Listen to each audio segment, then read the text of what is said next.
know, I really wanted to ask you because you always look so fit and amazing and you do a ton of traveling. Yeah. I find it challenging when you have to travel a lot, like if I go on a several city book tour or something.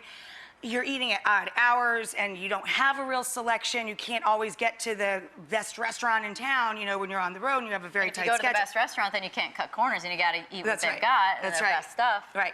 So how do you eat when you're on the road? Because you travel so much. Yeah, so I'm an admitted food hoarder, and I feel very comfortable with food always with me.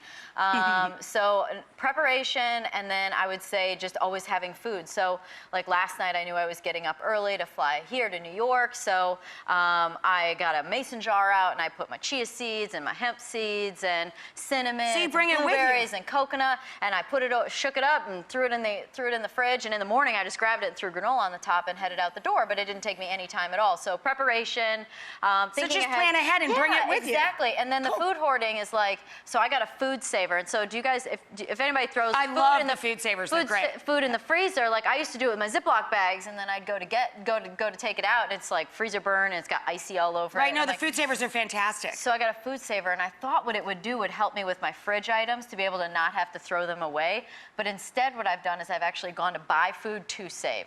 That's awesome. I've taken my problem to a whole nother level. I tell people to do this all the time. Think about it. When corn is at its peak and the veggies are at their peak, that's when you bring it home, blanch it, and freeze it. Which I learned that a lot of times the things that are canned and frozen are done at those times. That's right, of course. So, you know, like you think like, oh, so you're just making your own frozen food. But they're actually using it, they're doing it during peak as well. So, you know, that stuff's not always the worst thing. It stretches $1, and it provides great nutrition for your family, and it stretches your buck. Plus, when you store things, if you food seal them, you can store them flat, even if it's liquid, like, you know, spaghetti sauce or chili or whatever.